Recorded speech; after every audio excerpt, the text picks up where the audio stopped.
This is the President McCormack Podcast with your host, Mark McCormack.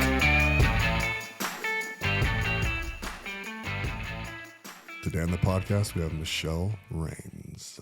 Yeah, she here. She here. Let's do this. I just had this vision of me, which is funny, right?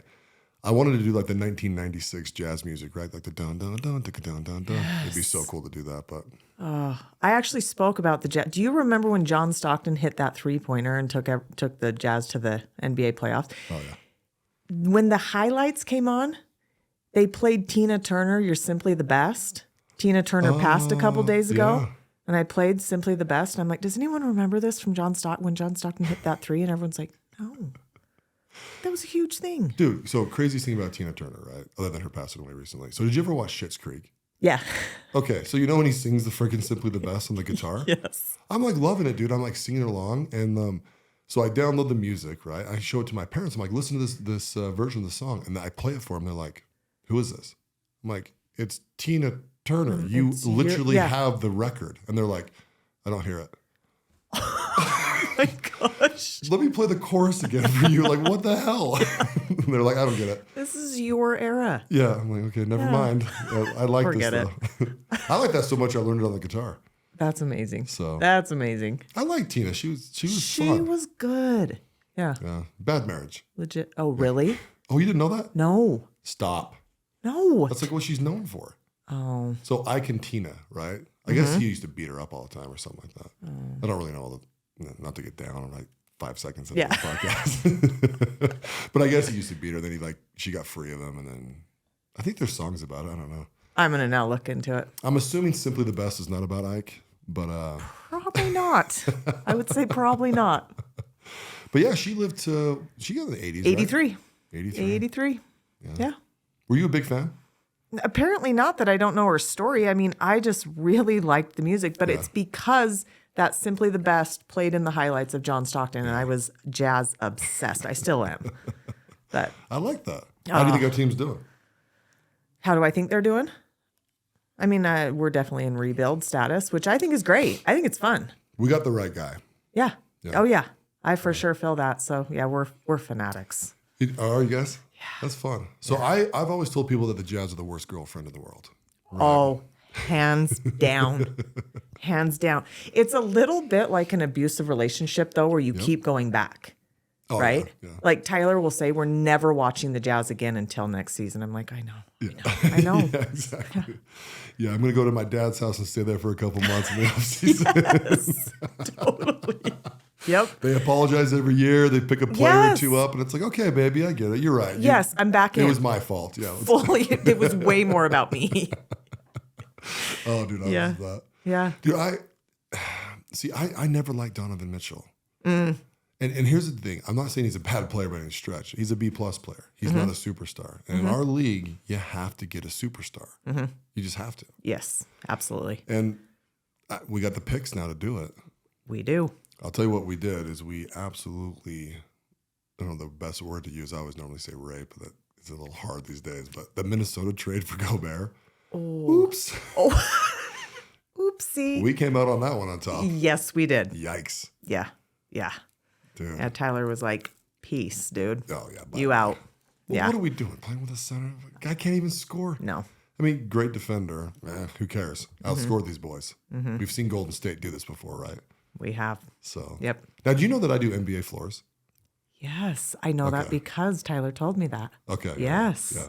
So people, it's funny because I have like weird insider information because so when we do the NBA floors for teams, we have about 9 of them now. Golden State Warriors are our favorite client, right? Uh-huh. And when they won the championship last year, they actually gave us championship rings. No My way. whole team, so like 11 of us, right? They have fake diamonds in them, but they're real. Like they're the real rings that came out. That is cool. I think I might have mine in the truck. So when we had it, I'll show it. Yes. Oh, it's so freaking cool. Yes. But it's so much fun dealing with them because I only deal with the operations people, right? So you have like the president of the team and then like all the team people, right? It's totally separate, right? So we deal with like basically the facilities guys and the operations and the arena staff that take the floors in and out and all that kind of stuff. And it's funny because when when we first got the contract with them, it's when Kevin Durant was on the team, Okay. right? Yeah. And it cracks me up because him and Draymond had massive beef. Oh. Right. You actually saw it. Remember when Draymond was like, we don't need you. We did this without you. It pissed the higher ups in the team off, the general manager and all those guys, right? Because they're like, dude, like you're going to get him out of here. The reason he didn't resign is because of that one thing. Oh. Kevin Durant, from my understanding, I'm sure he's a wonderful person, but he's also really moody. And so when that went down, I think he was just like, peace out, I'm out of here. Yeah. Like, you don't need me, fine. Yeah. Blah, blah, blah. And it's like, well, they proved you right. Then you went to Brooklyn with another kind of weak-minded fella, and it just didn't go very well. Exactly. Yep.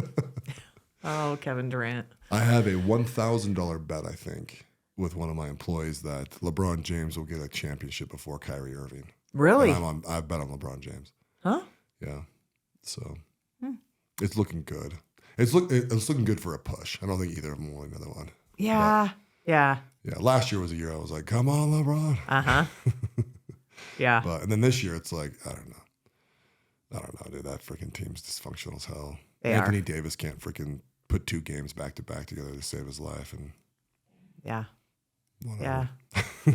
It's fun though. It's the original reality TV. It's so fun. It's so fun. I grew up with 4 brothers, so I just grew right into sports, right? It was just kind of You a know what thing. the funniest thing to me is that Brad is your brother. Oh, yeah. Uh-huh. I don't know. Yeah. I mean, you guys look similar enough to be Yes. brother and sister, right? But like, Yes. I've known him for a while, and then you guys came to do the breath work, which we'll talk about in a minute. They were like, "Yeah, that's Brad's sister," and I was like, "Brad who?" I'm like, "Brad Jensen." And I was like, "Really?" I'm like, "Okay, cool." Sure it's enough. a small world. Yeah. Yeah. Yeah, So do you it like is. Brad? On a scale of 1 to 10, I should say. I know you're gonna say yes. I but say he's mediocre at best. yeah. I mean, we're actually fairly close Yeah. because the way that our siblings are, he's the baby, then there's me, then there's a pretty big gap, and my 3 older brothers. So I've always been pretty close to him. Makes sense. He's the Yeah. baby of the family. He kind of. Oh, it makes full sense. He's gonna be like, "How does Mark know that?" Yes. So a funny story with Brad, right? This is kind of how I got to know him a little bit, and kind of because I like to tease and have fun with people, right? I'm kind of that's. If I'm teasing you, I like you, basically, right? Yeah. And I'm in the freaking gym, and I'm talking to one of my friends. I'll leave him nameless. I'll tell you after. And I'm convincing him to do a round of steroids. He's like in this whole like, well, I got blah blah blah, and I'm like, bro, building muscle is really hard, especially at older ages, right? In your 20s, yes. it ain't that bad. So testosterone replacement therapy for people, yeah. right? That's pretty common now. People are like, oh, that's cool. It's like that is the building block for steroids, right? It all starts with testosterone. Everything else is built off that chemical. And so I'm talking to him. I'm like, yeah, dude, you can spend the next 3 years building your muscles up and eating a shit ton of protein and having amino acids, and you have the right carbohydrates for your body. Like it's a complicated thing, right? I said, or you can do 16 weeks of freaking DECA and Tren. And he's like, well, and I'm like, no, let me explain it to you how this works, right? Well, as I'm explaining it to him, we're in the locker room. Brad's on the walks other by. side. No, he's on the other side listening the whole time to the conversation. And then out of nowhere, he just goes, he's right. And I didn't realize that Brad was training him at the time. But they had just how barely funny. started. And so then Brad comes over, and that's kind of how we started talking, blah, blah, blah. And I'm like, see, tell him. And he's like, no, he's 100% right. Like, yeah, blah, blah, blah. Started explaining it. Because you still have to work out, though. I'm like, I know, but it's so much better. You repair in 3 hours. And Totally. Yeah. And you can eat Oreos and still, yeah. Yeah. I mean, Yeah. oh, No, I'm that's not funny. advocating it. Consult your doctor. Whatever, right? Ask your doctor if your next steroid cycle's Yeah. right for you. He'll tell you no, and it's just like anything in your life. You get to choose your life, Yes, But take some advice, exactly. Yeah. Yeah, I love that. You're convincing him to do steroids. I know, it's so funny. And the funny thing too is that was the second time we'd had the conversation. The beginning of that was with another buddy of ours. And he's like, oh, you don't have to do steroids, dude. You just have to, eat right. And I'm sitting there thinking like, you're skinny as shit, dude. You have no idea what you're talking about. Yeah. Like literally you have never built muscle in your life. It is really, really difficult. So hard. You know. It is so hard. Especially for women, right? Because you yeah. don't naturally have higher testosterone. Right. So, you know my wife, Michelle. I love I got her. 2 Michelles in my life. Yeah. Actually, I got like 20 Michelles in my life. Yeah. I don't know why your parents are that very original, right? You know what? That generation, it was like, Michelle sounds good. God, I love that name. Yeah. Michelle. Yep. Yeah.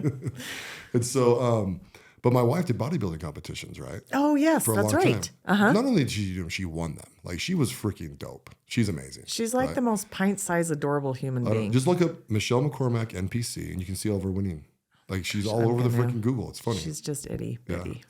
But she'd have girls come up to her and it was, dude, I just smiled every time. They'd be like, I really think it's cool what you do, but I don't want to look manly and muscly. Oh, And yep. it's like, she'd always be like, she would never say it. She'd tell me later, she'd be like, bitch, you could never do Yeah. it. This is like 8 years of building muscle, you know? Yes. Like literally 1 year, she worked out like a beast. I mean, every day, never miss, perfect macros, perfect amount of protein, all that kind of stuff, right? And I think she gained like 4.5 pounds of muscle. Dang. See, it's so hard. slow. Oh, yeah. Super hard. Did she do physique or bikini? Physique. Okay. No. Not physique. It's the other ones. Figure. Figure. Oh, Yeah, she did figure. Yeah. Okay, and that's hard for a woman. It is, yeah. Well, she is- can't even do it now because they're all juicing. So Yes. she's never juiced. So I'll put that out there. And it's, She hasn't. no, She didn't use. Oh, that's never, not once. That's cool. When she got into it, is one of our things that we agreed to. I said, listen, I will support you to death. It's an expensive sport. Yeah, for sure. Yeah. And I'm like, but I will lose my mind if you even suggest to do steroids. Oh, good. Yeah, because it messes your endocrine system up, right? Totally. For women, and it's way worse for women. I actually, obviously, advocated for men to do it, right? But and if women want to do it, knock yourself out. But it's a chemistry set. Absolutely. You know, once you take it, you need gotta, to understand. you Yeah. gotta up your estrogen. You got to do all this other stuff. To And like, sometimes you get to a point you can't reverse it back for a woman. no, not Low chance. voice, hair, you can't reverse it. Yeah, So, and by the time you're 40, it's like I shouldn't have done that. uh-huh. And also, Yeah. well, another thing with testosterone, it actually freaking increases your jawline, so you become more manly looking, and it's just then you're never going back. Nope. Just ain't Nope. going back. So, why are we talking about this? I know, right? Because you told your friend to do it's 'cause steroids. because I met your brother. Yeah. No, I love that. So, how close are you guys in age? 3 years. He's 3 years younger than me. And are you my age? 41. Okay. So he's not even Exactly. 40 yet. No, Freaking guy. I know. Yeah. He's very tatted though. He's very tatted. I mean, you like should it, see but- my mom look at him. Like, she's just like, oh, my baby boy is just so just tattered. and- Colorful. yeah. She'll always go, oh, honey, why did you do that? What is that?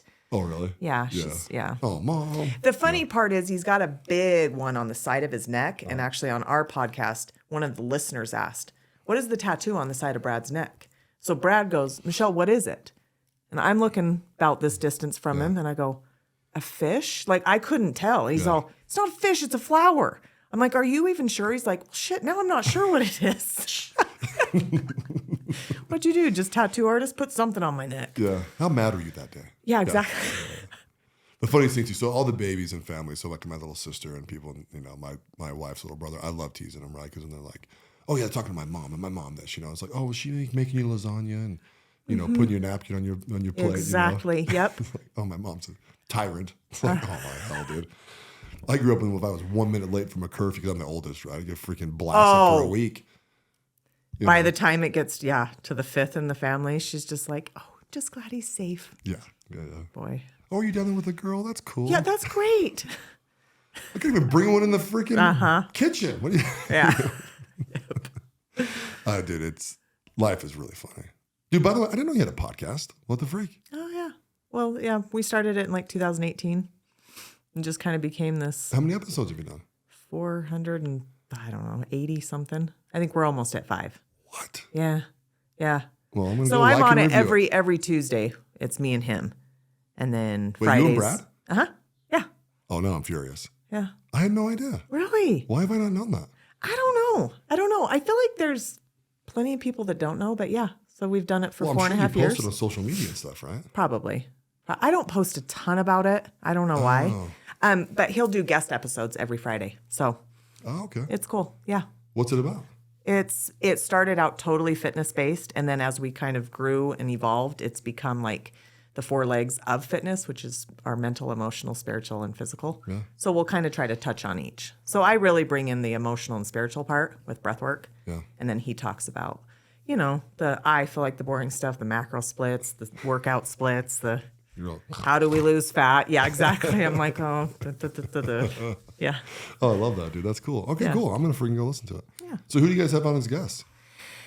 We've had so many different guests. Anyone that we feel like, anyone. Yeah. Anyone. You should have my wife on. Yeah. She'd be amazing. That's a good idea. Yeah, I'm because gonna you can reach go out both to her. sides with her. She's, super into fitness. She's incredibly knowledgeable. She got her personal training certificate. She personal trained for a while, and See, I feel like I still need to get to know her and you. Yeah. I want to know we're on your podcast and I want to interview you. do it. I want to know about you. I was on the way here going, I want to know everything about him. Yeah. Yeah. That's a good idea. I'm going to reach out to Michelle. No, you love her. She just has that you know her. She just has that. She's so easy to talk She's a to. very confident, gentle version of her. Yeah. Yeah. But she actually stopped personal training because I was sick of her being gone. Which is how selfish sure. that. Well, I also kind of went to her. I'm like, do you like this? She's like, yeah. And I'm like, do you like this? No, not really. There you go. Okay, There let's you go. stop doing this. You're gone for 4 hours on Saturday. I want you to be home hanging out with me. Yes. So Yep. but Yeah. when it comes to the fitness side, she's a very knowledgeable personal trainer, but she has no tolerance for your bullshit. So it's like, well, I ate like 7, tablespoons of peanut butter instead of 1. She's like, do what I say, You didn't hire me so that I say, 7. Right. Okay, you're fine. Right. Yeah. But she'd actually get offended that they don't listen to her.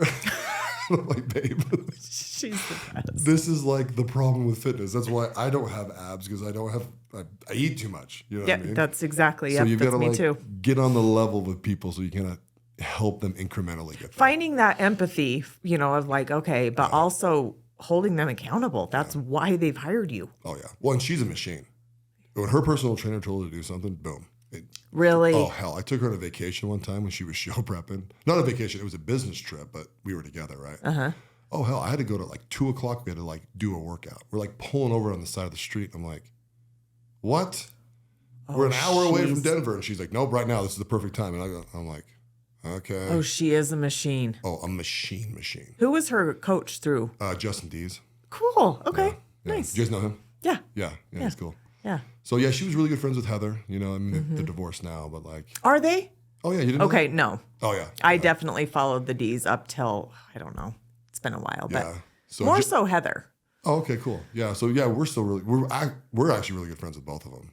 So we just Nice. kind of let that do its thing. So cool. So but yeah. that's like everybody, right? When they get divorced, it's like, and that's actually really cool of them. Neither of them ever even got close to being like, we'll pick a side kind of thing. Good for them, because just- that's not always the case. Yeah, they just ended it. It was time to go, and I think they're both happier now. Good for So them. I hope they're both happier now. Good for them. So I love yeah, it. Heather was like she was in my first 5 episodes. Oh, So I I'll have had to her listen. on. Yeah, Yeah. I do really like her. Yeah, she's cool. Yeah, Yeah, she's fun. that's awesome. What a wild thing. Yeah. Small Lake City, it really is. Well, especially in the fitness world, it's Yeah. flipping tiny, Mm-hmm. tiny. So did Brad ever do shows and stuff? Yeah. Oh, He did, I think, 3, 2. How'd he do? Yeah. Because he's shorter, right? He did. Yeah, he's like 5'10". Yeah. So he I think he placed pretty well. He went in for the overall in his last show and then Oh, that's got good. beat just by a little bit. Yeah. He did one. So he's 10 and a half years clean and sober from a gnarly heroin addiction. He did a show like pretty soon after becoming sober. It was kind of like he just traded the addiction of that to like, just I'm going to go all in on this. Oh, is that what got him into fitness? He actually got into fitness when he was like 14. He would ride his bike to Barnes and Noble and just search for magazines on bodybuilding. And I mean, he was the dude that took cans of tuna to high school, popped the wow. cans of tuna open. Yeah. So he's been into it for a long Him and time. Michelle get along. Yeah. Dude, the crap. She used to wake up at like 5:15 and eat a chicken breast and a yam. Oh, she was all I in was then. like, Anyone that, yes. Oh, and then she moved into fish for one show, right? Where it was like, And if you've ever eaten cold chicken or fish out of a bag, you're next level. Next level. oh, on airplanes? Yep. Popping stuff up. And I'm like, dude, you gotta wait, baby. They're gonna hate us. Every person in here is gonna hate us. Yeah. Oh, you remember the 6-pack bags? Oh, yeah. Oh, yeah. So remember how it had 2 like ice things that you'd like freeze that would fit in there kind of thin, right?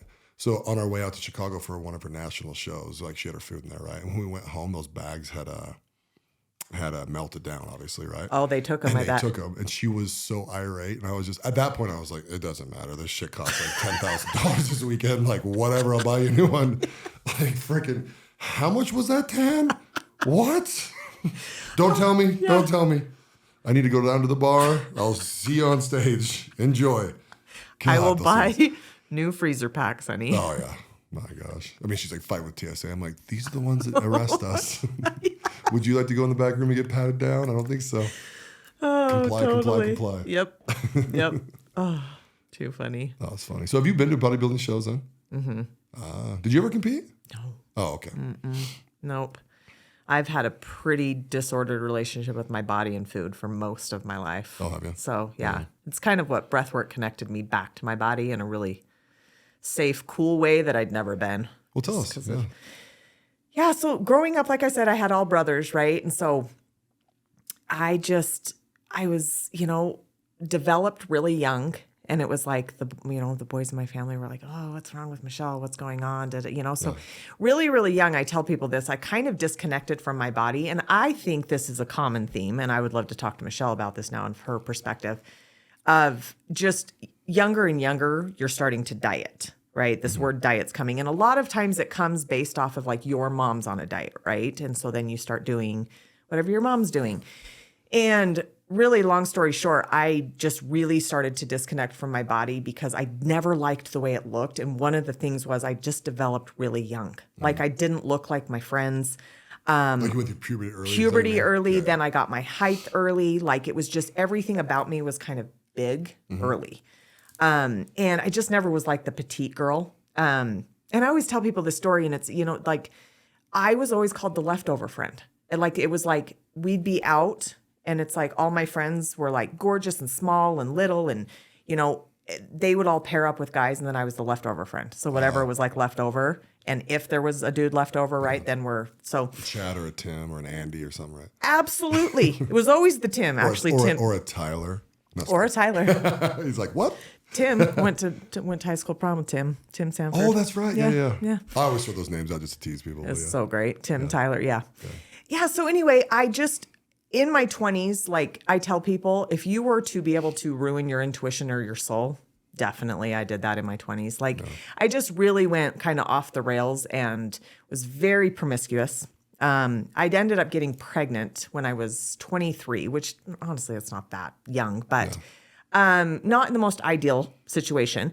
Like I mentioned, my brother's 10 and a half years clean and sober from a heroin addiction. And this man that I got pregnant with was in his rehab. So it was really adorable. Yeah. So that didn't work out real great for me and him. Worked out great for me. I have a beautiful 17-year-old daughter now, right? Ended up raising her. And really, she was kind of my saving grace at that point to slow me down with drinking and partying. I mean, I'm not going to say I gave it up. But, just continued to go on, just trying to find this happiness inside that I swore when looking around me, everyone else had except for me. I was so discontent. I just was never happy with my body, ever. Did you feel like you weren't connecting with people? Oh, not at all. Not at all. I was so extremely skeptical of everyone. And my motto in life at that point was, if you hurt me, I'll hurt you 10 times worse. I promise.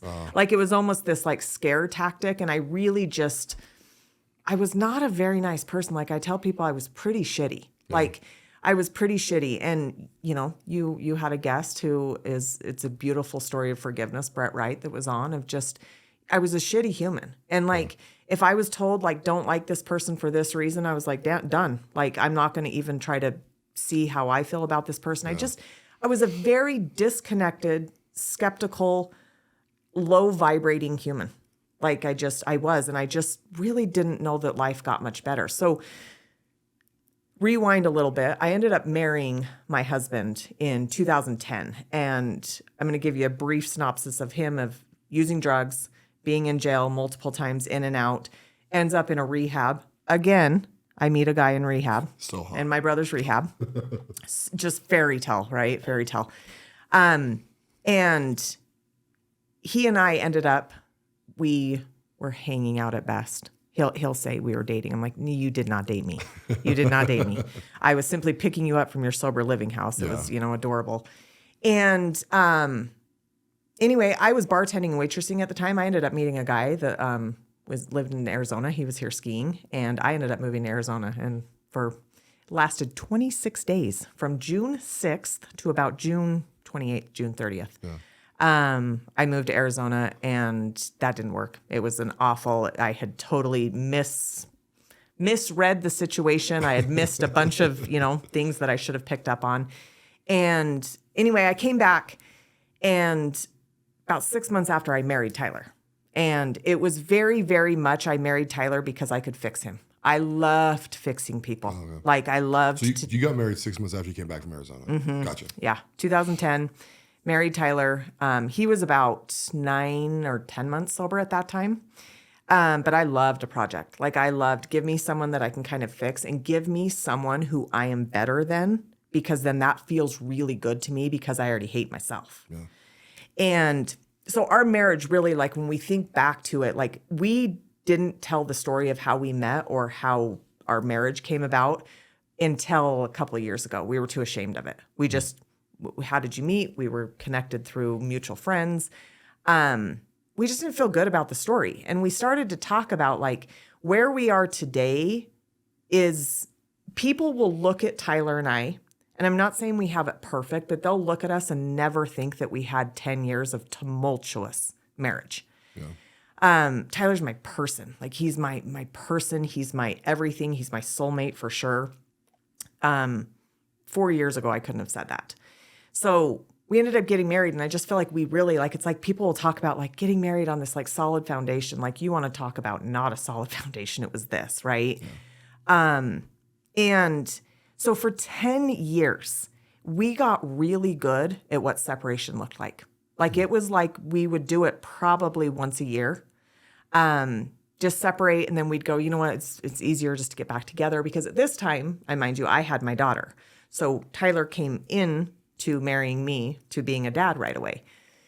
And so it just is the story of, we'll stay together for her. We'll stay together for her. Then I ended up getting pregnant and having our son. And so then it was the same story, the same stuff. It was just like we'd keep getting back together and nothing was getting figured out. But I'll also tell you that Tyler and I, we didn't even know, like, I feel like in our defense, I don't know that like this self-development stuff was even like very prevalent at that time, I mean, it probably was. We just weren't seeking the right people, right? And finally in 2019, so in 2017, my brother Brad and I opened Key Nutrition. So it's a fitness and nutrition coaching company. And it grew substantially faster than we ever anticipated it to. And so I ran the whole front end of that business, right? Blood, sweat, and tears of it. And in 2019, I found myself in a position in life where I was so disconnected from my marriage. I was disconnected from my kids. And all I was doing was growing this business. I had then decided, like, I'm this career woman. This is what I'm going to do. And we went to a retreat, myself, my brother, Brad, and the rest of the Key Nutrition team. We went to San Diego, and there was breath work involved in this retreat. And I remember, because I did the itinerary for it, I remember putting breath work on. And this is 2019, so only 3.5 years ago, where I was like, what? Breath work? This is bizarre. And I remember thinking like, okay, well, I'm not doing breath work, like whatever this is, right? And so the day of the breath work came, and I said to Brad, I said, hey, I'm not going to do the breath work. I just don't feel comfortable with it. He goes, you don't know what it is. I go, I don't feel comfortable with it. I don't like not knowing what something is, right? You bring me uncertainty. And I'm like, no. And so anyway, this breath work comes. She shows up. She's this beautiful woman. She starts talking to us about how breath can connect you back to your body, back to your soul, back to your intuition. And honestly, I was kind of like, bitch, like I broke mine in my soul. I haven't spoke to my soul in years. Yeah. I don't even know how to access it was what, and she kept talking about how we can have access to the heart and we can drop out of this logical mind. And she started to talk a language that actually started to settle in my system really good of like, we have more control than we think of our emotions and the thoughts that we're thinking. I was like, okay. So I started to soften in and listen to her, and she proceeded to tell us to go over and lay down on the mats. And this is where I was like, this is what I did not want to do. Yeah. Like, I don't know what's about to come from this. And a lot of people now, when I guide, I realize it's the same story. It's this uncertainty of what is going to come up through the breath that we're just like not ready for. Yeah. And that we've got really good at suppressing for years, right? And so in 2019, I'll tell you, I showed up like I would walk into mastermind rooms as just like this, like, okay, there's Michelle. She's got it all together. Like, she runs this business. She's got this beautiful family. I mean, from people looking at my life, it was like so put together. But yeah, I was literally like one thread prick from just unraveling. Yeah. And so I went through this breath journey, and it was 52 minutes. I'll never forget, because I came out of it and I felt like I had been in it for 7 minutes. And she reassured, nope, you guys were in it for 52 minutes. And what I can tell you, Mark, this is what I tell people is, in that breath session, I felt a love that was cultivated and radiating from inside of my body that I had never felt. At that time, I was 37 years old. I literally had never felt it in a way that my breath provided. So immediately I thought, okay, there's something to this. There's something to this, because I could literally feel a shift in me and the way that I was feeling. And so that was at the end of 2019. Go back home. I feel like what I can tell you is, at that point, my heart was finally open for the first time. Like I always tell people, think of it like your heart's kind of like bunkered in because you've been hurt so many times. You like start to put these walls up around it, right? And really that's what happened. And then this breath session feels like it kind of started to melt these walls down. And I got home to my family, and I felt such an overwhelming sense of like, I didn't even know how to receive the love because I just had always blocked it out from, horrible, tumultuous relationships that I had been through. And I told my husband, I feel like we need to separate again. And he's like, what happened? Like, what happened at this retreat? Like, and I said, I feel like I'm learning how to be loved, and it almost feels suffocating that I'm like right in it.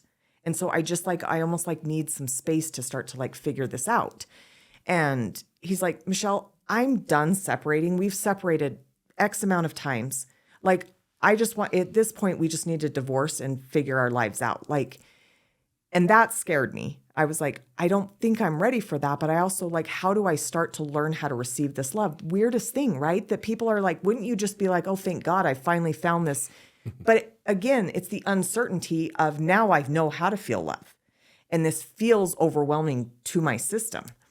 It was like all flooding in. Like I got home and I couldn't like get enough of my kids. Like I wanted to know what is your favorite color now? What was your favorite color 3 years? It was the weirdest thing. And it was like almost like kind of a claustrophobic feeling. And so I started to, me and my husband, we separated again. He gave me the space I needed.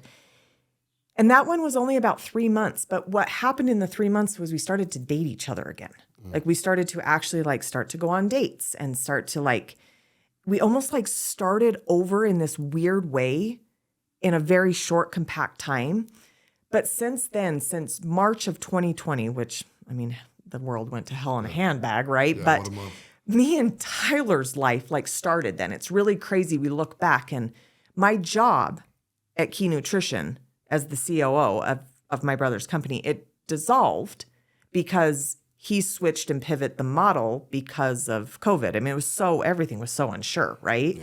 So he switched the model, which made way more sense for him, but it dissolved my job. So I look back now, and it's such a blessing. It's a blessing for me and my brother's relationship. It's a blessing for my marriage.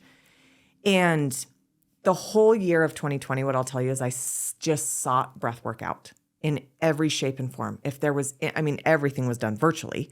So anything that was being held virtually, right? I would jump on and I'd do the breath session and I'd feel that feeling again.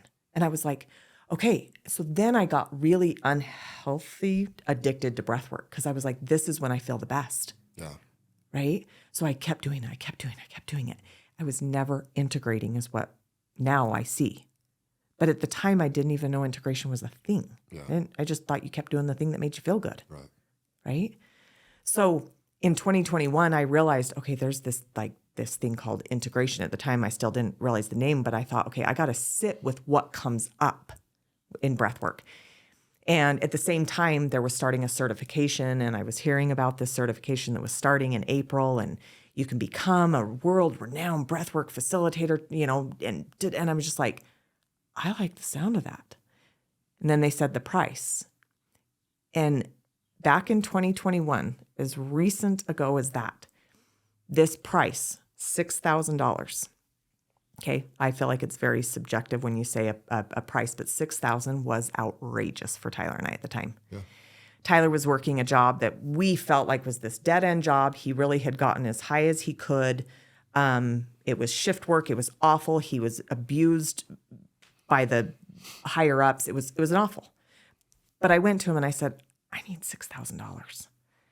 He didn't even bat an eye. He said, I trust whatever it is going to be exactly what you need, whether it's only for your healing or you end up doing something with this. And I said, I'm going to be honest, I don't know what I'd do with this. Like, I don't know what, you go teach people to breathe? Like, it seemed really bizarre to me, but I knew when I was partaking of it, I felt a certain way. So I went through this training and it literally transformed my entire life. It transformed the way I look at humans. It transformed the way I look and feel about myself. It was the first time I feel like in my life where I finally was able to just have a healthy relationship with the physical aspect of health. Yeah. Like, I was not like hell-bent on it and I wasn't totally anti it. Like, I just found myself in this middle ground of like, I have this body that works, that breathes, that feels all of these things, and it's so beautiful. And so I started to reconnect with my body through this certification. It was the most healing certification. Certification is not even the right name for it because it was so healing for me. So it was a beautiful, beautiful insight into how do you take this modality, which I'm going to tell you, breathwork is a tool. It's one of the many tools that you can take, and it literally can shift your energetic state. It can shift you from, feeling, like I always say, from a bag of balls up to like feeling like human again. And I got done. I'm going to be honest. I graduated from this and I looked at him and I kind of just shrugged my shoulders and was like, I still don't know what I'm going to do with it. Like, they definitely did not teach you how to build a business with breathwork. And so I went through it was, I tell people like now looking back, like dark night of the soul type thing, but I went pretty dark, like from about October of 2021 till March of 22, where I think, I wish I knew exactly, but it just feels like what I learned in the certification, what I started to apply and integrate into my life was just this humans are really good. Mm-hmm. Like, really, the majority of humans are good. And even the ones who are quote unquote bad, like, what has happened to them? What has shaped them into who they are and what they choose to do? So I started to deeply, I know this sounds so bizarre, but fall in love with humans. Yeah. Like, so empathetically deep that it would hurt me to my core when I would see homeless people, or I would go do pickup at the high school and I would see kids with too short of pants, or they maybe looked a little rugged, and I just thought, what are they going home to? Like, it was so deep in my soul that I wanted just to love every human. And I just knew I have to just sit and be with this and integrate everything I've learned and be with these feelings of this, I'm transitioning from this human who was so skeptical and closed off to now I was like this open portal that was just pure. All I could feel was love for everything, like a freaking tree, a pine cone. It was it was like sensory overload, but it was also so beautiful. It was so incredibly beautiful. And I started to actually dive in and realize that I had a gift. And this gift was literally seeing people when they couldn't see themselves. Yeah. Believing in people when they couldn't believe in themselves. And through the power of their breath, they start to see themselves as I was seeing them. And again, how do you build a business out of that? Well, I know, but that's good. Right? No, yeah, I mean, you have to take a leap, really, right? Yeah. You know, figure it out, get your name out there, do the whole thing. Yeah. See, breathwork for me it's super interesting. We'll kind of pivot and we'll come back to what you're saying. Yeah. So my experience with it was, so I've never done it before we did Watt, right? So we were in St. George like the end of last year, right? And this guy came to like talk to us about breathwork, right? We're literally at a Topgolf, right? Oh, okay. Neon lights, freaking guys are outside drinking beer, shooting freaking shots, and I'm like, so when they're, you know, like, and I'm thinking, this is bullshit. Yes, totally. And the guy's like, he's short, so he stands up on these chairs. There's 50 of us in this like party room, basically, right? Or conference room, whatever you want to call it. And the dude is just like breathing like you wouldn't believe. He turns like red as hell. And then he's like, all right, guys, go down and breathe and then come back up and try and get it into you and like this kind of stuff. And I'm sitting here like, I know this isn't the environment this is supposed to be done in. Right. Like, this is bananas. And then, you know, after, you know, people had some experiences, right? So they started sharing them. And I'm just thinking like, this is so stupid. But I kept it to myself, right? Because people were having their moment. So I don't want to wreck their moment. And so the next time I did it was with you and Jamie. Okay. Right? Up in Bear Lake. So 3 months later, right?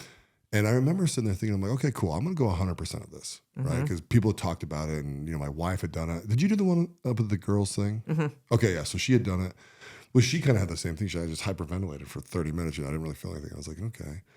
And I'm like, no, there's something to this. I'm going to, like, I try and go 100% everything in my life, right?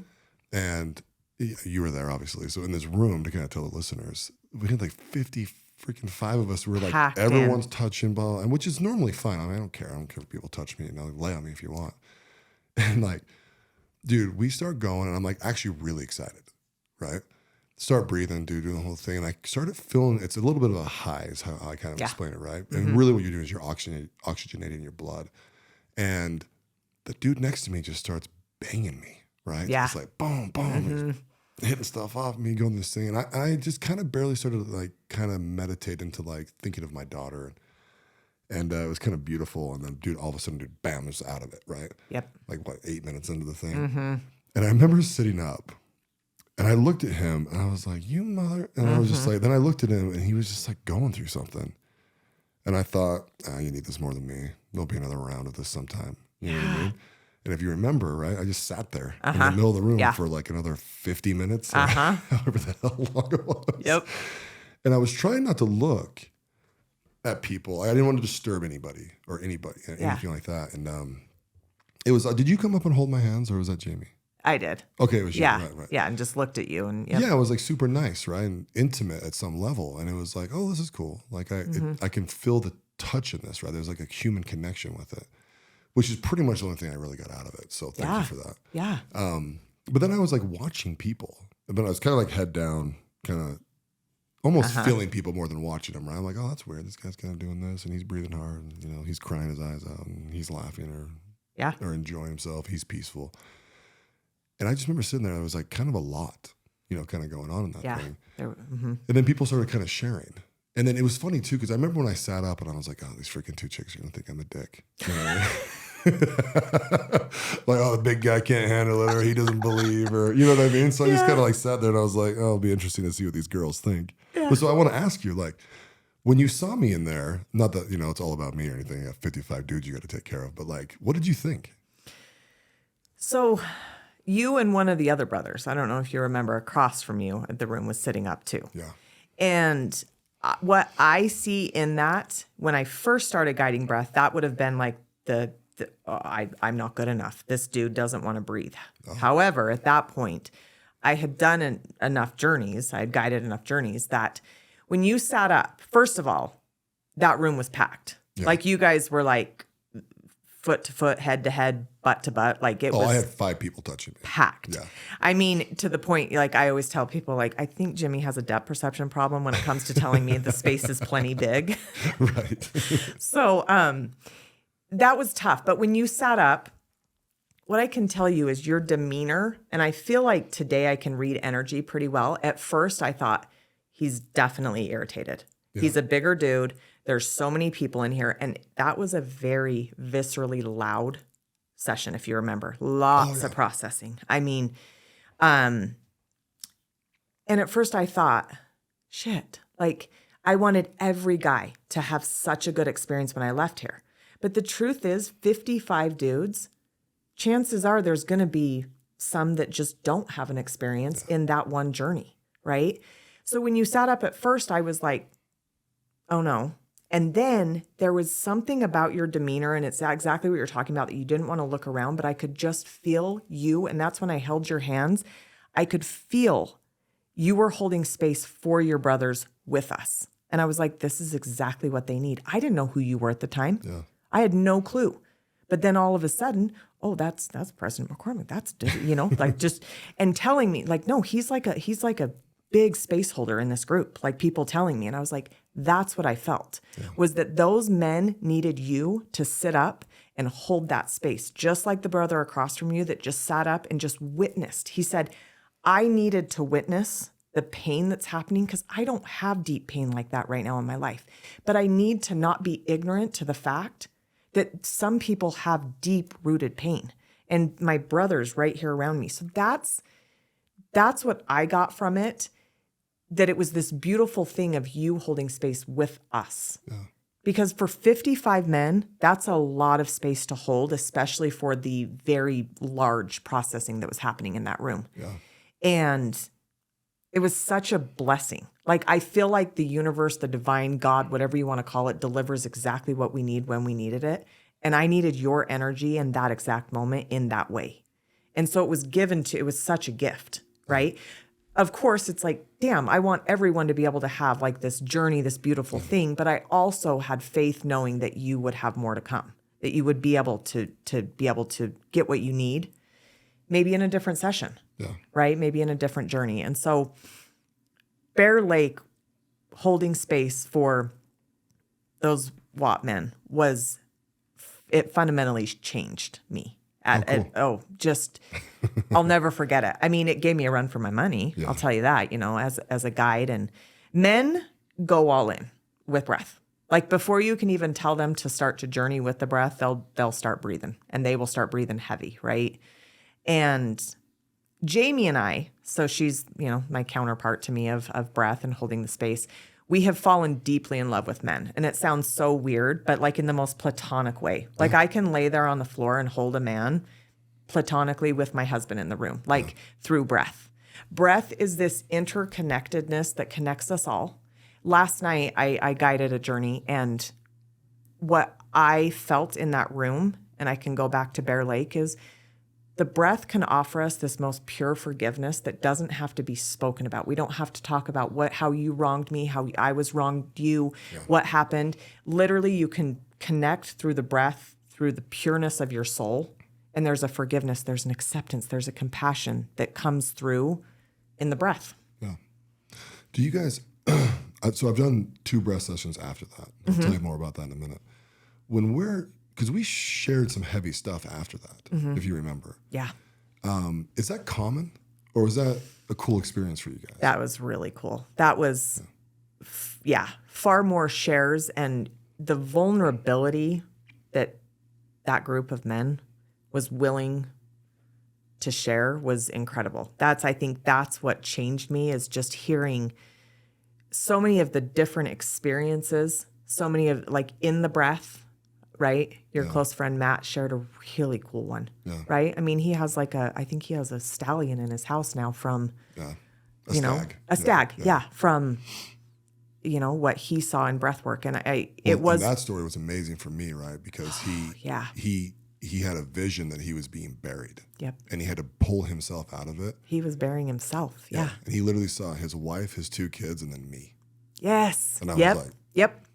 We've talked about it a million times. Yeah, it gives me chills. Like those shares were profound. And it was funny for me, right? Because I sit there and I don't know, I try not to talk too much because I'm a talkative guy, right? And I like to let other people share. Mm-hmm. But I remember kind of coming up there, right? And you were like, "Are you Mark?" Yeah. And I was like, "Yes." We're friends, right? Yes. Like, do you remember, why did you ask me that? Because everyone at that point when they had said, like Jimmy had said, that's Mark McCormick, like I should know, which Jamie knew because she knows Michelle. Yeah. And Jamie knows you. And so just that you are, every guy in We Are the They is important, but I think you hold a very special energy, and I could feel it in that room. Yeah. You know? And so that's why, the clarity of, are you Mark? Yeah. It was weird. Yeah.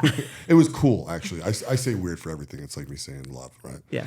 And I was like, oh, that's cool. And then I remember like being like, I actually told people, right? If you remember, my whole story was, I feel like I'm very misunderstood, right? Mm-hmm. Number one, I intimidate people, Yeah. which is fine, you know, because they'll get to know me eventually, right? Yeah. And I said to everybody there, I said, listen, you guys, it's funny to be me because I look at people's faces and read what they say. And it's funny to see people's eyes either go, you're big and tall and I don't know how to deal with you, or like, you're the biggest teddy bear I've ever met. Yeah. You know what I mean? Uh-huh. And then some people will be like, well, I've done business with him, so I'm like he's a little bit of a powerhouse in that world, right? Yeah. In the realms that I'm in, not like I'm Bill Gates or something, but and I go, guys, what I am to you is a safe space. Yeah. And they were like, you know, it was funny because I was like looking at very certain people as I was saying that, right? And talking to them. And it was a lot of guys I don't really talk to as much up to that point. Yeah. Because, you know, there's 50 of us, right? I can only converse so much. And Jimmy, you know, we're freaking scheduled every 15 minutes, right? So there's maybe 2 hours a day that you can really like converse with people while you're there. And if you can do a deep 30-minute long conversation, it only leaves you an hour and a half, right? And so it was always fun to take the time to like really go through and like, I don't know, get to know guys and like just be a safe space for people, you know? Like I'm not here to mentor your whole life. I'm not here to like, you know what I mean? Yeah. And sometimes I might not even be your friend, right? Because you have other friends and like there's a lot of us here. Like, but if you need me to be a safe space, if you need to come here and like rely on me or like lean on me, like that's what I am to you guys. You know, I'm not your business guru. Go find one. Yes. You know? And so, I just remember kind of saying that to them all. And it was interesting then sitting down. And because it's funny that you knew I was irritated, actually, that I'm thinking about this live. Because literally the first 2 minutes I was pissed. Yeah. Right? I mean, quietly pissed. Because I immediately, the fixer in me came out of me wanting to try to scoot people so that you could have more room. And then I just had to sit back and trust that it would happen how it was supposed to happen. Yeah. No, it was awesome, dude. And it was, I mean, I had a great experience at the end of the day, right? Obviously I didn't get anything out of the breath. Right. But like, whatever. You know, that's life. You know, stuff happens. My next time I did breath was about 6 weeks ago, right? And I got invited down to do one in Payson with some people. Oh, yes. A married couple. I don't know if you know them. No, but I heard you talk about it on your podcast. Oh, did I? Yeah. And dude, it was wild for me, right? Because I went down with my brother. We were totally separated. There's only like maybe 12 people in this room, right? So I was like, oh, cool. You know, I had a blankie on me and all this kind of stuff, which is fun.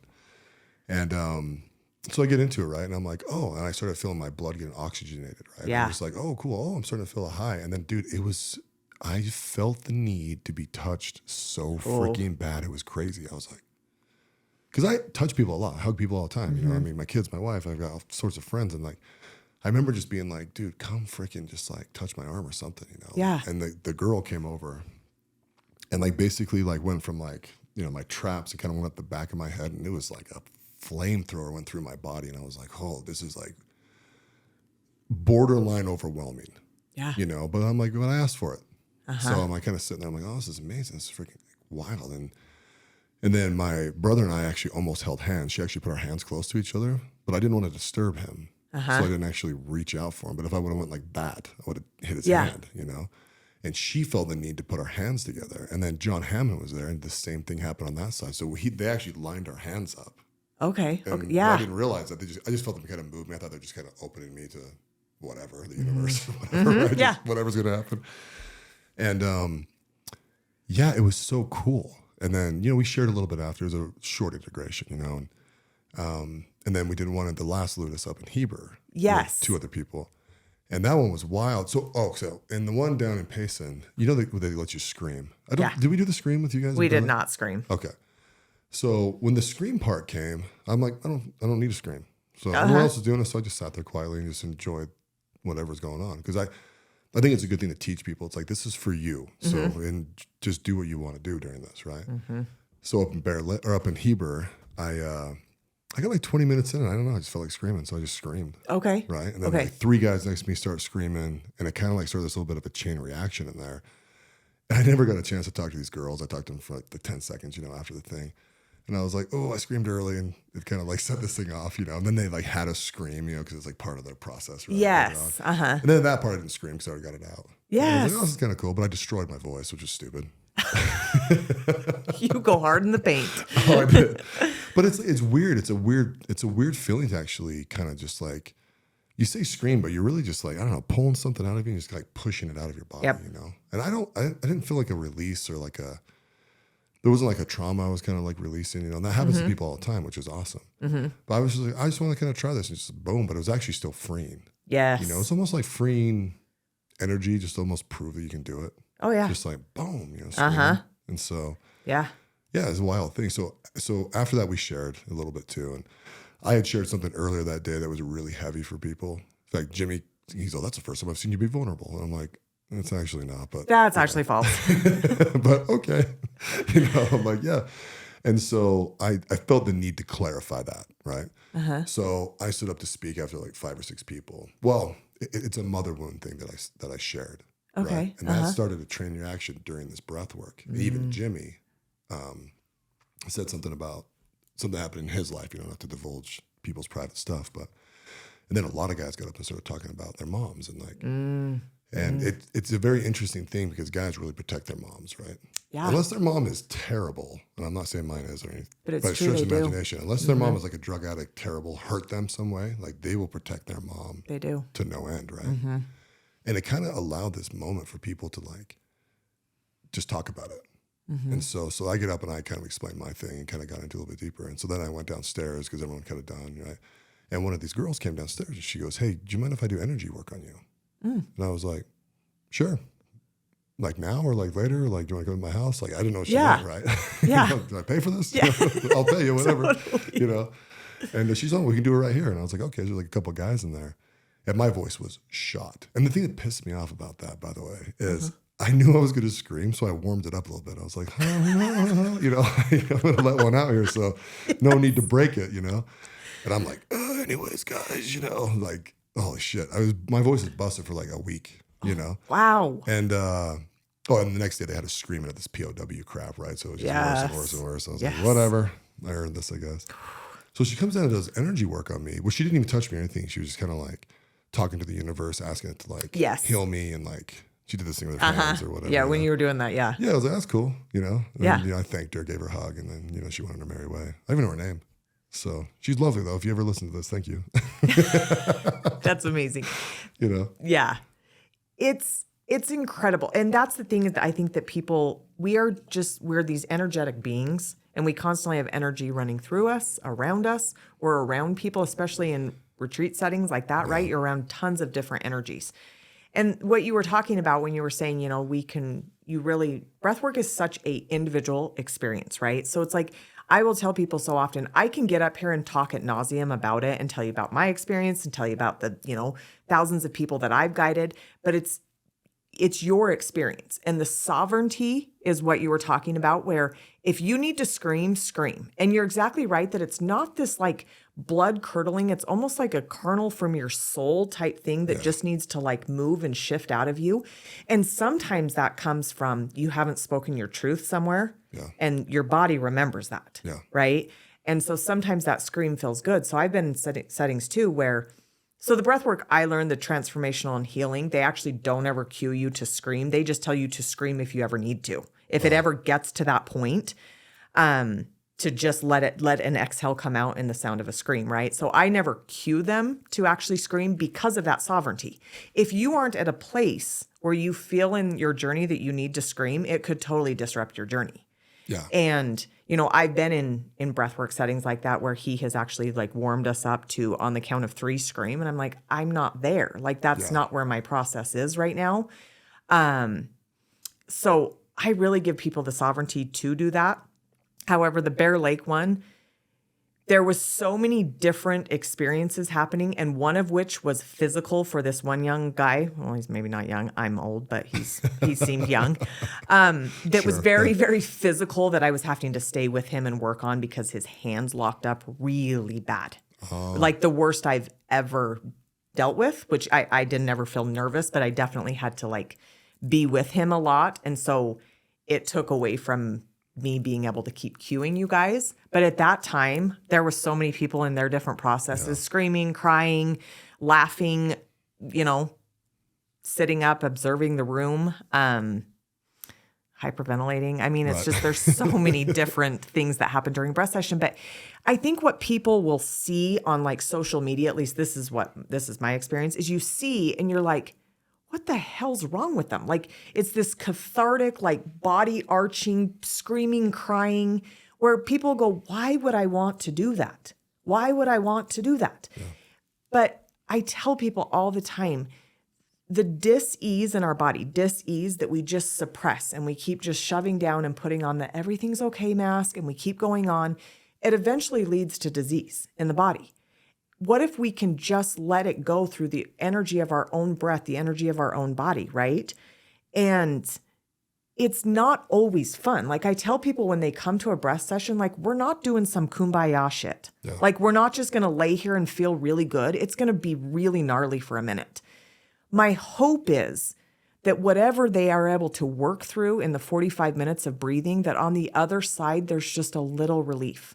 Yeah. I wish I could tell people come to one breath session and you are solid for the rest of your life. It's like telling somebody eat a salad and you're good. Do one workout, you're fine.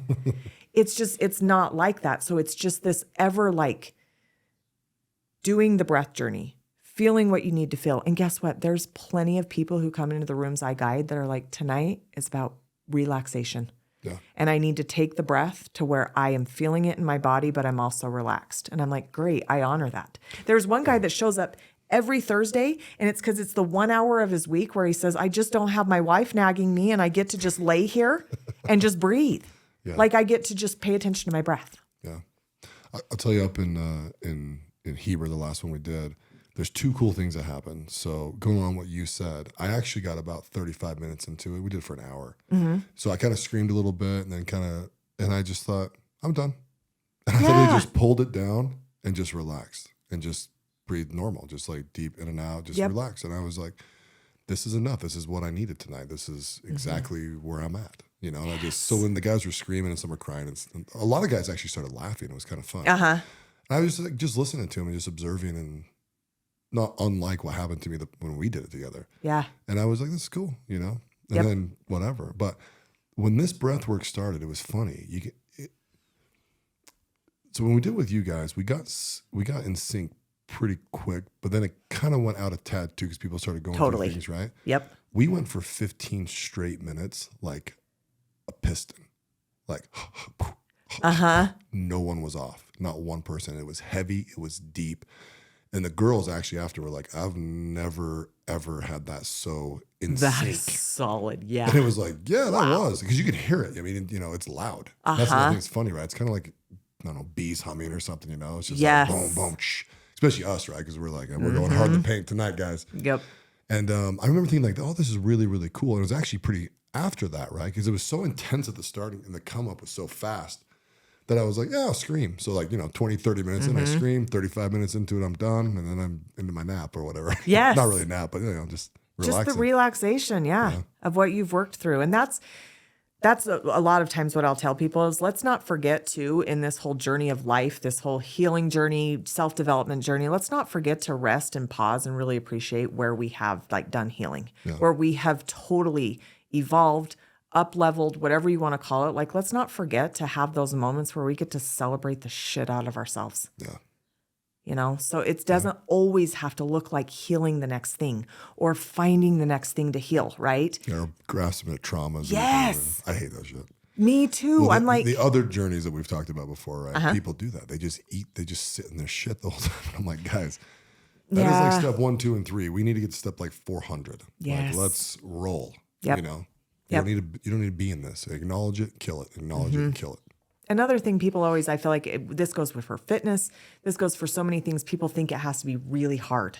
Right. Like really cathartic, really big, really hard. And it's not always the truth. And that's even with breath work. Yeah. It just doesn't. Well, and breath work's wild in the fact that it's actually very simple. You know, Oh my gosh, it's to so simple. participate, I should say, right? I mean, Yes. guiding it's different, but like, it's one of those things that people should just go and experience. You know, I also think, and you know, you can speak to this more. I think people, the first time might not be much. You know, so give it 4 or 5 times. Yeah. You know, and if it gets you there, great. And if it never does, whatever. You know. Yep. We have to remember the resistance we have when it's our breath and we can pull out of it and we have that control. There's times where we'll get into the breath, we start to feel something and we back off because we don't want to go there or it doesn't feel normal, right? And I always tell people, just trust it and get really curious about it, right? Like if your breath, don't get so fixated on, am I doing it right? So many people do that, right? They'll come out and they'll be like, well, I didn't do it right because I didn't feel anything. And I'm like, well, you can't really mess this up. Right. Like it's pretty impossible, Did you right? pass out? You Yeah. did it all right. Exactly. Yeah. My mom last night, she actually came. She's in her 70s. I had 2 women in their 70s, which that was a huge like win for me last night because let's get this generation and let's get these like teens, right? On both ends. Cause I feel like our generation kind of gets it, right? We kind of get this whole healing thing. But my mom got done and she said, I had tears in my ears. And I'm like, I think you did it right then, Mom. Yeah. Right? There like you go. you're expressing is the whole thing. And you have to remember, like, your body is made to express. Yeah. And we don't as humans. We don't, right? And we feel like our emotions are too big or they're like irrelevant or they don't matter. And so we just kind of suppress them. And, you know, there's a book out there, Body Keeps the Score, and it really does. Yeah. It does. It holds everything in there. So Oh, for sure. yeah. And it's funny too, because you'll have people like be like, I'm on this journey and like they only talk about the activity to me. And in my perspective is, guys, meditation is actually the work. Yeah. Right? So you do these breathwork things, you can do plant medicine, you can do yoga, you can do like hardcore meditation where you're like guided and all that kind of stuff, right? Really, it's the next day when you take 10 minutes, you sit at the end of your bed. I meditate in the shower most of the time because it's actually Very cool, soothing in there, yes. right? Because it's steamy and it's white noise from the water or whatever. Totally. Right? Yeah. And it's like, it's those moments where you just like talk to yourself and you're just like, am I okay? Are we good? Like, what's not good? Well, this is good. Well, what is good? Well, my kids and my job's actually nice. And I have nice people that I get to talk to and interact with, right? And it's like, the more you kind of go in, I feel like sometimes this isn't explained to people. It's like, well, you got to go do the work. And it's like, the work is just being to understand yourself, right? Because if you're really doing that, right, and you're asking yourself that and the stuff that we do suppress, because I believe that 100%, right? It does cause disease. It causes hypertension and like all sorts of stuff in your body, right? Stress really causes stress. Yeah. Right. You just got to release stuff. It's like, well, I'm just going to go deal with this, or I don't talk to my brother enough, or I got to call my sister, or, you know, whatever, right? And it's like, I think a lot of stuff just taking, and literally meditation to me, if you do 5 minutes, you are golden. Yeah. Right? I try and do 10. Yeah. Right? But yeah, just meditate every day. And some people can call it prayer. I don't give a crap. Yes. You know, it's all the same thing. It's all the same thing. You know? Exactly. Yeah. And I think that's the goal is that, you know, like I said, in 2020, I got on this like fixation of chasing breath work. And I think people do that in so many aspects where they start chasing the next workout, or they'll chase the next plant medicine journey, or they'll chase the next breath work, or whatever it is, because that's when they feel good. Is they think that that's when they feel good. But like you just said, the work is when you sit the next day and pen to paper or sit in meditation and let yourself integrate what came up, right? And be with it. Yeah. And be okay with it. And understand it. Yes. Yeah. Just, Uh-huh. and by the way, everyone feels the same shit you do generally. Yeah. Right. So like when I talk in, you know, plant medicine journeys, right, I'll be like, listen, what you're feeling most of the time is not that special. Right. Like other people have gone through this. And that's why sometimes these journeys are like, oh yeah, I've kind of felt that way before. And then you're like, oh, I don't feel so alienated in my own body. Yeah. Right? Or my own thoughts or my own emotions or my own feelings. It's like, no, we're all human. That's the connective part of this, right? Yep. And I think that's when real spirituality really flows over you. Like I've said this a couple of times in my podcast, but I was a hardcore atheist for like 13 years. Oh, okay. Right? Like when I left the LDS church, right, I just burned it all to the ground and became atheist. See, I need to chat with you. I want to know all Yeah. the things.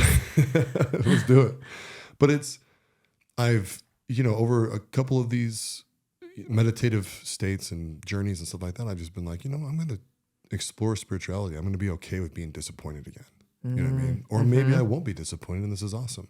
Yeah. And we can go on and on and on about my theories and stuff like that. But like, I don't know. It's just nice now. It's nice to connect to your body. It's nice to connect energetically and spiritually or whatever you want to label it to other people. Yes. And then you really start building these amazing relationships and you just got to dive into them and your life gets amazing. Yeah, exactly. I think it's, being raised in the LDS church, and I didn't leave. I organically quit going, but to be able to establish in my late 30s into my 40s what spirituality and actually what God and what it all kind of came back to this energy and this interconnectedness of all of us humans.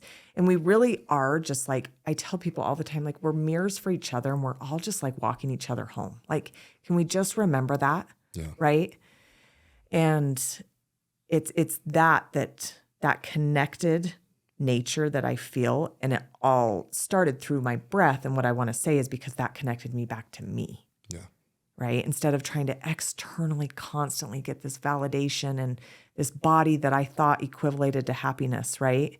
I think so many women out there do that, is we think this certain weight of our body is going to bring happiness. Yeah. But we just need to be aware of what's going on inside. And I'm telling you one thing with women verbalize that and men feel it the same way. They really do. It's like people just feel that like they don't feel good enough. They don't feel like they can be loved because they're not like some social norm or some bullshit, like really it's all bullshit. And it's amazing. I mean, the relationship you have with your husband and a lot of people really, but let's go to the most intimate one that you have, right? But the stuff you get everything out of, right? It's nothing to do with your weight. It doesn't even have anything to do with how you look. no, Most of the time you guys can just close your eyes and just feel that energy between you, right? And feel loved and feel touched and feel everything, And I think it's really good for people to understand that. It's like, guys, the people that love you will just love you, yep, right? They do want you to be good and better, right? And people want to be healthy, and all those different types of things, right? Like you need to be able to move through this life and be free, right? for sure. But really it's the energetic connection between people when you actually feel like overwhelming loved. Yeah. And I think that's why in breath work and even yoga or whatever, right? When you're touched by somebody else, it's a non-sexual thing, right? Because it's that energy pouring into each other. Yes. Yes. I love that you brought that healing touch up because I am so big on it because that is what really in my first breath session actually gave me the permission to let go was when she held me and she had me. So I got to fully let go. Yeah. So that's something I totally offer in my sessions. And, I always ask people, like, if it doesn't feel good to you, let me know. Yeah. Because I don't want to interrupt your journey, but there is an aspect of, I used to be the like ass out hugger. Like when you'd hug me, I'd like kind of like pull like, and I'd do the pat, like, okay, is this done? Yeah. And there's something to be said about, man, you just freaking put your heart to another person's heart and just fill their soul and their goodness. Yeah. And touch is good and touch is safe. And unfortunately, not everyone knows that. Yeah. So, well, that's because it hasn't been safe for people. Exactly. And some people are so confused by touch that when they touch, they're not touching the way they should be either. Yeah. I mean, it's really a 360-degree issue. Yep. Right? I'll tell you one thing I think I might find very interesting, right? So when you're a very masculine man, especially if you're safe, right, you really attract feminine energy. Yes. Right? Like massively. And I've never been in a breathwork session ran by a man. And I almost wonder, I feel like women running it for men is like a yin and yang, almost perfect thing. So the backside of that would be very interesting to have a man run a breath session, like a very masculine, safe man, and have these women out there that actually feel the touch of a man, like the strength of it. You know what I mean? Because to me, I have this theory I tell people, right? Like being nice to someone comes from weakness and being kind to someone comes from being powerful. Like powerful people can be kind. You'd be like, oh, that guy's nice, but you know what I mean? Yes. To where it's like, no, he's kind. Like the way that he interacts with me is from kindness, but he's also this super powerful man. Yes. Or I at like least powerful that. masculine energy. I think it'd be amazing for women, especially if they've had bad experiences or whatever, right? To go to like a breathwork or meditation or something where someone's like, no, here, hold my hand, and just be like, you know, and then be like, oh, this is safe. This is how this touch should feel. This is like platonic or friendly, but it's powerful and it's kind. Yeah. And that's when my husband's bearded, tatted, like he's, a dude's dude, but he is kind. My husband's very kind. And last night I had more people than I anticipated, which is a perfect problem to have. Yeah. And so I said, hey, can you just help me hold space at the room, right? And I asked at the beginning, like I will be walking around offering healing touch. Tyler will also, because him being a man and the majority of the people in the room was women. And every single person wanted the healing touch. And at the end, a woman shared that exact thing. I needed your touch tonight, Tyler, to remind me that touch from a man can be safe. Yeah. And so there's so much healing in it. And when you're in that vulnerable, tender, raw state that breathwork can put you in, that's the best time to let your subconscious remember, like, it is safe. It hasn't always been safe for you, but it is safe right now. Yeah. So it's like what you said earlier. Like the vast majority of people are good. Yeah, they are. It's the bad actors that screw this shit up. Totally. Mm-hmm. Yeah, it's fun. It's powerful. Yeah. Everyone should do it. Everyone should. I'm even trying to get into the Utah State Prison. Are you really? Yeah. That's bold. Yeah. Is there a chance of that happening? Yeah. Oh, okay. I've gotten to the right person I need to talk to. My dad's a volunteer there for the Mormon Church. Oh, okay. And so he got me kind of connected, but I think it is a bold move. That's a bold move. Tyler's not quite on board yet. So. Well, yeah, I'm going to be very interested to see how that all plays out. Yeah. So. Yeah. But good for you guys. Be bold. Yeah. Right? I don't think you're going to be unsafe in there, but. I don't either. You might have to do small sessions, but. Yes. But good. Yeah. And, I don't know, 5 guys, right? Let's give it a shot. Yeah, there'll be security. I mean, they've done some shit. That's why they're there, but they still deserve love. Yeah.